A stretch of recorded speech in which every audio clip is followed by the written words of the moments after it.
അത്യന്തം ഗൗരവവും ഒപ്പം തന്നെ കൗതുകവുമുള്ള ഒരു വാർത്തയാണ് ഭോപ്പാലിൽ നിന്നും പുറത്തു വരുന്നത്. ഭോപ്പാലിലെ അഭിമാനകരമായ സ്ഥാപനം all India institute of medical സയൻസിന്റെ രക്തബാങ്കിൽ നിന്നാണ് രക്തയൂണിറ്റുകളും പ്ലാസ്മ യൂണിറ്റുകളും മോഷണം പോയിരിക്കുന്നത്. ഇതുമായി ബന്ധപ്പെട്ട് ഈ രക്തബാങ്കിന്റെ ചുമതലയുള്ള ഡോക്ടർ പോലീസിൽ പരാതി നൽകിയിട്ടുണ്ട്.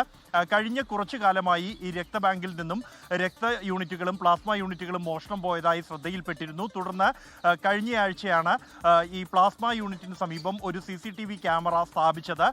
കഴിഞ്ഞ സെപ്റ്റംബർ 28-ന് വീണ്ടും മോഷണം പോയതായി ശ്രദ്ധയിൽപ്പെട്ടതിനെ തുടർന്ന് ഈ CCTV ക്യാമറ പരിശോധിച്ചപ്പോൾ ഈ രക്തബാങ്കിലെ ഒരു താൽക്കാലിക ജീവനക്കാരൻ, ഔട്ട്സോഴ്സ് ചെയ്ത ജീവനക്കാരനാണ്, ഒരു ടെക്നീഷ്യനാണ് അങ്കിത് എന്നു പേരുള്ള ഇയാൾ ഈ പ്ലാസ്മ യൂണിറ്റുകൾ 2 പ്ലാസ്മ യൂണിറ്റുകൾ എടുത്ത് മറ്റൊരാൾക്ക് കൈമാറുന്ന ദൃശ്യങ്ങൾ ലഭിച്ചു. ഈ ദൃശ്യങ്ങൾ ഉൾപ്പെടെ പോലീസിന് നൽകിക്കൊണ്ടാണ് പരാതി നൽകിയിരിക്കുന്നത്. പ്രാഥമികമായി ഈ ആശുപത്രിയിലെ ഡോക്ടർ അടക്കമുള്ളവർ ഈ അങ്കിത്തിനെ ചോദ്യം ചെയ്തിരുന്നുവെങ്കിൽ ഇയാളോട് ഈ ചോദ്യങ്ങൾ ചോദിച്ച ഉടൻ ഇയാൾ ആശുപത്രിയിൽ നിന്നും രക്ഷപ്പെടുകയായിരുന്നു. തുടർന്നാണ് പോലീസിൽ പരാതി നൽകിയത്. ഈ ജീവനക്കാരൻ അങ്കിതും സഹായിയും ഇപ്പോൾ ഒളിവിലാണ്. പോലീസ് ഇവർക്ക് എതിരെ കേസ് എടുത്തിട്ടുണ്ട്.